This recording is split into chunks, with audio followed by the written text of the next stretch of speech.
path to winning isn't easy. Is filing an ERISA disability application as easy as it looks?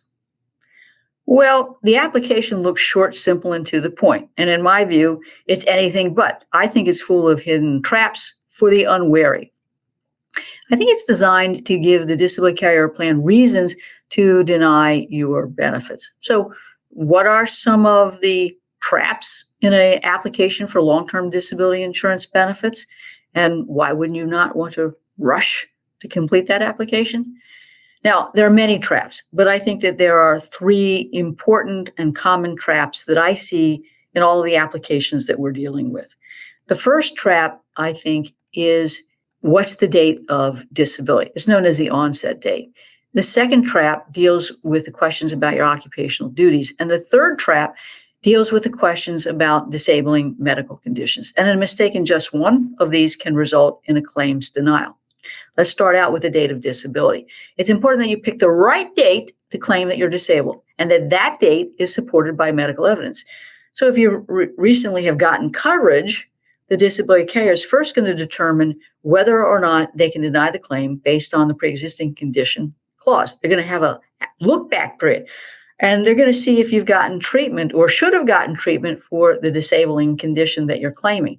And if that happens, your claim just might be denied on the basis that your disability is caused by a pre-existing condition, and too bad, so bad, sad, no coverage. Now, the date of disability is also important, again, because it has to correlate with your medical records. You worked yesterday, but you didn't work today. What happened in between? Your medical records have to explain that, or better yet, your medical records should show a progression of your symptoms and a basis for picking the date that ultimately you pick as the date to become disabled. Now, the other trap, I think, is the occupation. When you purchased a disability insurance policy or plan, you insured your occupation and not a job. There is no uniform definition of occupation in these policies. It could be how your occupation is performed in the national economy, how it's performed in the local economy, how it's performed for your employer. You need to understand that because this application is going to ask questions about your duties. The carrier or plan is going to try to inflate your job into an occupation, and they will often make a mistake about your occupation based on what you put on these forms. And that mistake is going to benefit them. So during this initial application stage, again, you have the burden of proving that you can't perform your own occupation as determined by the definition of occupation in the policy or plan and as decided by the carrier of the plan. So you want to make sure that you are fully explaining not only the physical duties that you have, but the cognitive duties that you have and your interaction with the public. I call that the psychosocial duties.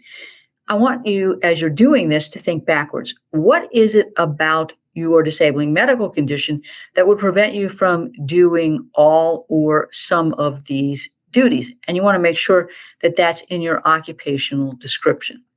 Now, what's also important is what's your disabling medical condition. I'm often asked, should I list my primary disabling condition or all of my conditions? The application doesn't really make that clear. And they want you to commit to just one and not all of your disabling medical conditions. I don't buy that. I think you need to claim all of your disabling medical conditions individually, and then the combination of your medical problems that make it difficult, if not impossible, for you to perform the material and substantial duties of your occupation.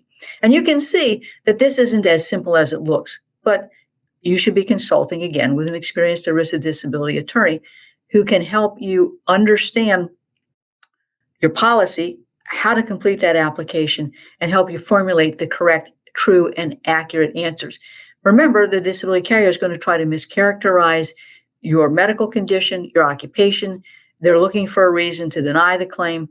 This is an adversarial process from beginning to end. And it can be hard to fix a mistake after the fact your claim has been denied. I think it's far easier to get answers and assistance in picking the date to become disabled, developing the medical and vocational proof, completing the forms, having the support of your physician before you are submitting that application. So please don't make a mistake that you will regret.